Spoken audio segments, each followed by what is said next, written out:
ಮಾಜಿ ಸಚಿವ ಶಾಸಕರಾದಂತಹ ಗೋಪಾಲಯ್ಯಗೆ ಜೀವ ಬೆದರಿಕೆ ಪ್ರಕರಣ ಏನಿದೆ ಆ ಪ್ರಕರಣದಲ್ಲಿ ಈಗ ಬಹಳಷ್ಟು ಟ್ವಿಸ್ಟ್ಗಳು ಸಿಗ್ತಾ ಇದೆ.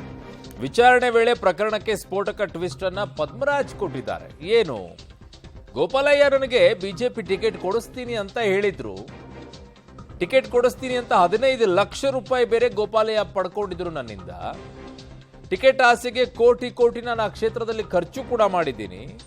ಆದರೆ ಸುರೇಶ್ ಕುಮಾರ್ ಅವರಿಗೆ ಟಿಕೆಟ್ ಅನ್ನ ಕೊಟ್ಟರು, ನನಗೆ ಸಿಗಲಿಲ್ಲ ಅಂತ. ಅಂದ್ರೆ ರಾಜಾಜಿನಗರ ಕ್ಷೇತ್ರದ ಟಿಕೆಟ್ ಅನ್ನ ಕೊಡಿಸ್ತೀನಿ ಅಂತ ಕೊಟ್ಟ 15 ಲಕ್ಷ ಹಣ ಇನ್ನೂ ಕೊಟ್ಟಿಲ್ಲ. ಅದಕ್ಕೆ ಕೋಪ ಬಂದು ನಾನು ಆ ರೀತಿ ಬೈದೆ ಅಂತ ಹೇಳಿ ವಿಚಾರಣೆ ವೇಳೆ ಪ್ರಕರಣದ ವಿಚಾರಕ್ಕೆ ಸಂಬಂಧಪಟ್ಟಂತೆ ಈ ಸ್ಫೋಟಕವಾಗಿರುವಂತ ಟ್ವಿಸ್ಟ್ ಅನ್ನ ಪದ್ಮರಾಜ್ ಅವರು ಕೊಟ್ಟಿದ್ದಾರೆ. ಬಟ್ ಗೋಪಾಲಯ್ಯ ಅವರು ಈ ವಿಚಾರವನ್ನ ಹೇಳದೇನೆ ಬರೀ ಜೀವ ಬೆದರಿಕೆ ಅನ್ನೋದನ್ನ ಮಾತ್ರ ಹೇಳ್ಕೊಂಡು ಓಡಾಡ್ತಾ ಇದ್ದಾರೆ. 15 ಲಕ್ಷ ಪಡ್ಕೊಂಡಿಲ್ವಾ?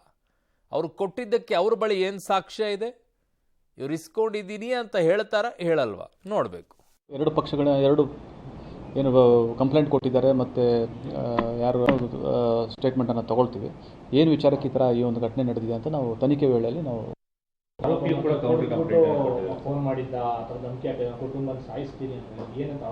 ಇಲ್ಲ, ಈಗ ಅದೇ ನಾವು ಅರ್ಜಿ ಹೇಳೋದಕ್ಕಾಗಲ್ಲ ಈ ಒಂದು ಸ್ಟೇಜಲ್ಲಿ.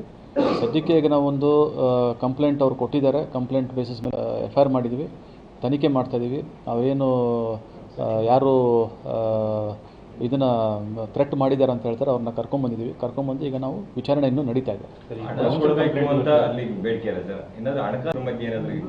ಈಗ ಅದೇ ಹೇಳ್ತಾ ಏನಲ್ಲ, ಈಗ ಇದು ತನಿಖೆ ಇನ್ನೂ ಭಾಳ ಪ್ರಾರಂಭದ ಒಂದು ಸ್ಟೇಜಲ್ಲಿ ಇರೋದ್ರಿಂದ ನಾನು ಈ ವಿಚಾರದಲ್ಲಿ ಜಾಸ್ತಿ ಹೇಳೋಕ್ಕಾಗಲ್ಲ. ಯಾಕಂದರೆ ಇನ್ನೂ ತನಿಖೆ ಮಾಡಬೇಕಾಗಿದೆ, ವಿಚಾರಣೆ ಮಾಡಬೇಕಾಗಿದೆ.